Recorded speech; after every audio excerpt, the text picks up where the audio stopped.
YouTube. This is my 2014 CBR500R. I've currently had it for around 12 months now, and I'm just going to give a very quick review on this particular bike. I'm going to share with you some of the modifications that I've done, and also some of the things that you should really consider changing on this bike, because there are a couple of things that could be better. So just firstly, this bike is a 471cc parallel twin 6-speed gearbox generating around 47 horsepower. It is not a super sport bike. It was never meant to be a super sport bike. Honda has really designed this for the learners market, and as far as that sort of area goes, it is really a really good bike for learners. Reason being, it's very forgiving. If you twist the throttle a little bit too hard, it's not going to throw you off the back of the bike like a super sport. And the gears are very forgiving. The rev range is very forgiving in terms of where you're changing gears. So the bike pulls down low at around 3000 RPM. Braking is quite good. But I'm just going to go through some of the modifications that I've done to the bike.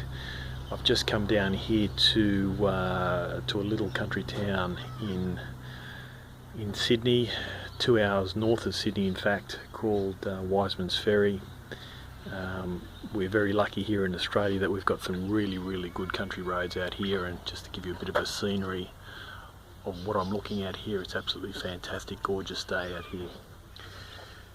So a couple of the mods that I've done on the bike, I'm just going to go through and explain to you. So a couple of the early things that were quite cheap to do is just the rim tape, front and rear,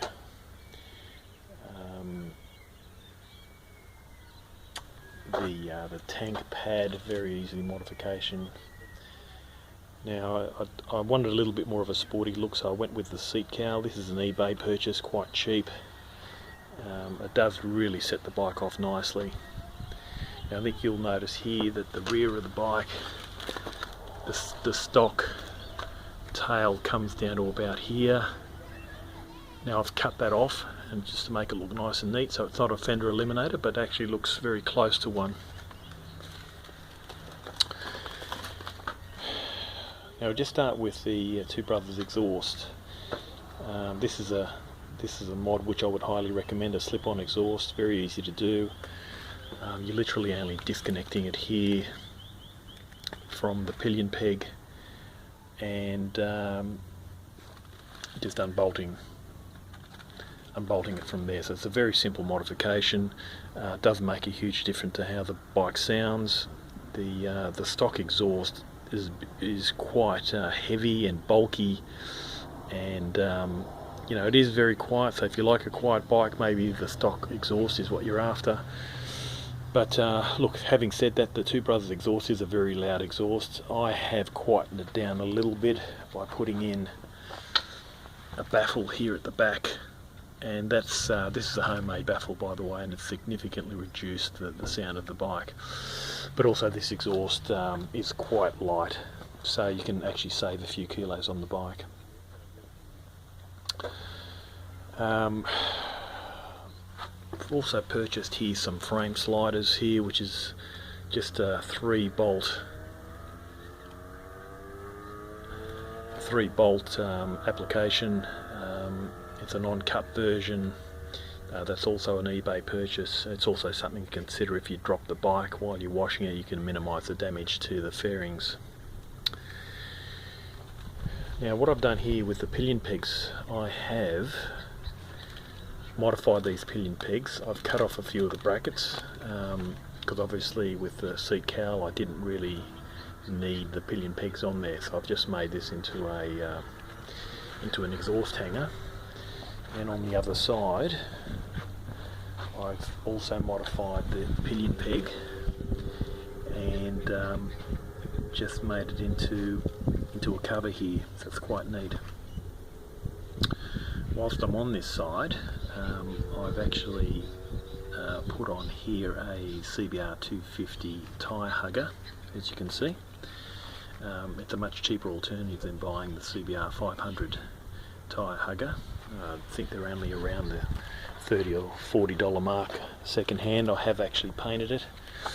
The only modifications required is to put a bracket here, or you can put a cable tie in, and there is another bracket in under there. So, you know, again, it gives you a nice sporty look, keeps some of the mud off the back shock, and a worthwhile modification to do.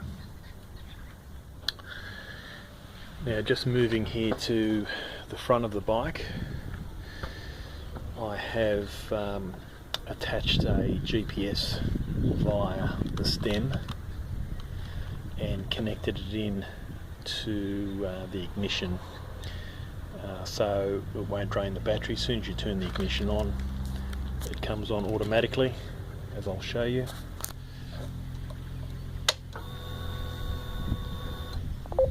And then once you turn the ignition off, it switches off automatically as well. Look, it's a really worthwhile modification. Obviously, I'd like travelling a couple of hours at a time and like to see new roads, so just want to make sure that obviously I can get back. The other thing which is worthwhile considering on this bike is, I'm just going to turn this on, is a gear indicator. As a new rider, you know, you can generally find that you're reaching for a 7th gear which isn't there. It's always handy to know which gear you're in. It's quite a cheap modification. You can now buy them aftermarket models for around $35. It's a plug and play application, and it's something that I would actually consider as really something that's essential on this bike. Now, another thing that you really need to put on this bike is gear and brake and clutch lever aftermarket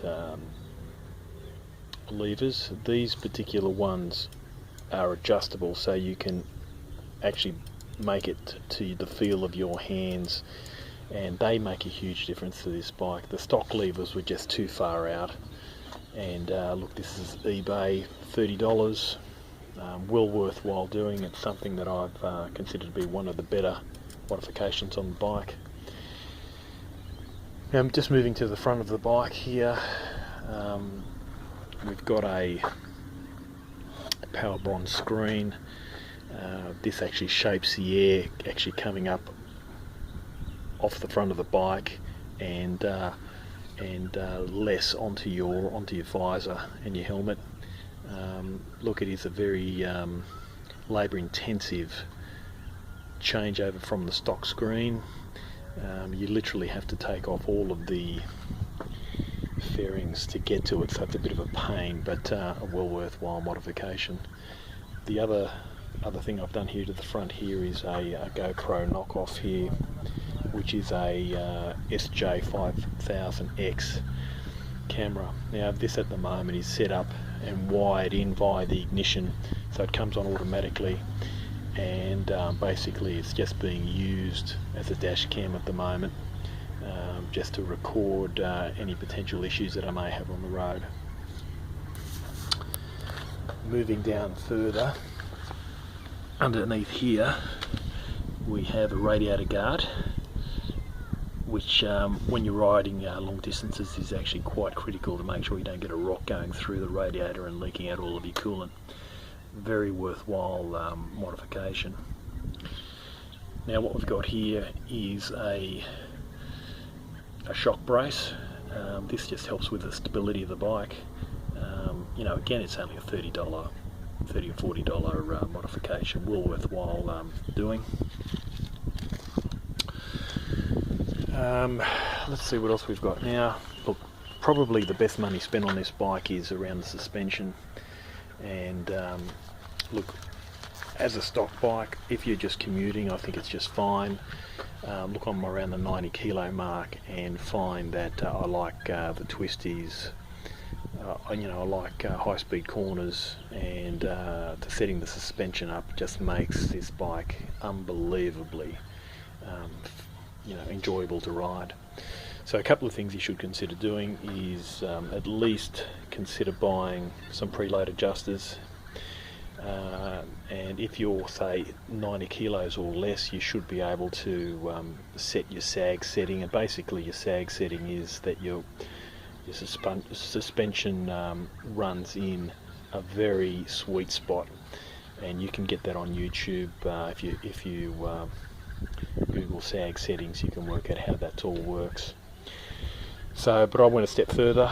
I ended up pulling all of the shocks apart, putting in some springs which are to my weight via Racetech, and put some gold class emulators in as well. Now that helps a hell of a lot with this bike. It really has transformed the front end, and it's not a cheap modification. You're probably looking at around, to do all of that, probably around $400 in parts, but look, I find that it just transforms this bike and it's worthwhile. At the rear of the bike, just under there, we have changed the stock rear suspension to a GSXR 750 rear shock, which is just pretty much a bolt-on. Underneath here where the gas cartridge is, you need to trim a little bit of the cowl from underneath there, but apart from that, it's a fairly simple modification, and again you can find a video on YouTube on how to do that. So in terms of, if you wanted to find a lot more about this bike, the CBR500 forum is a great place to go and have a look at what you can do. Most of the things that I've done on this bike is based on the research that I've done on that forum. Great bunch of guys, very happy to help in terms of if you've got any questions.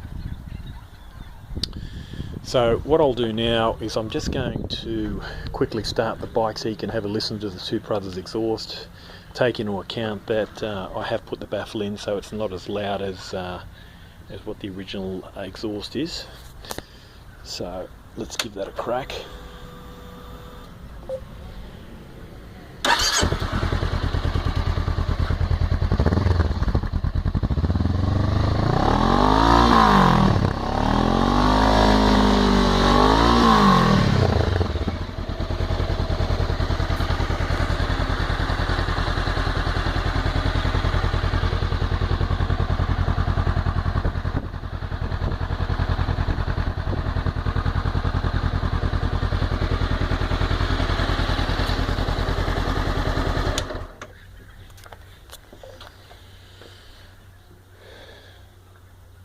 Okay, so just on the brakes. The brakes are a single disc front end. I think that this is one area where Honda, I think particularly for the learners market, perhaps should have considered putting a dual disc in the front end, but having said that, they've made this bike for a price. But the brakes are fairly adequate. I've never had an issue. This is a non-ABS model, but I've never had a lock-up situation on this bike. It's got a pretty good brake feel to it. That's pretty much it on this bike. There's not really much else to do. I've not considered doing anything to the motor. I think that the bike runs extremely smooth, and Honda have done an exceptional job with this motor, so I've left the motor alone. So that's pretty much it. Great commuter bike, great learner's bike, probably the best on the market, I would say. And anyway, look, ride safe, make sure you ride with all of your gear on, and I will catch you next time.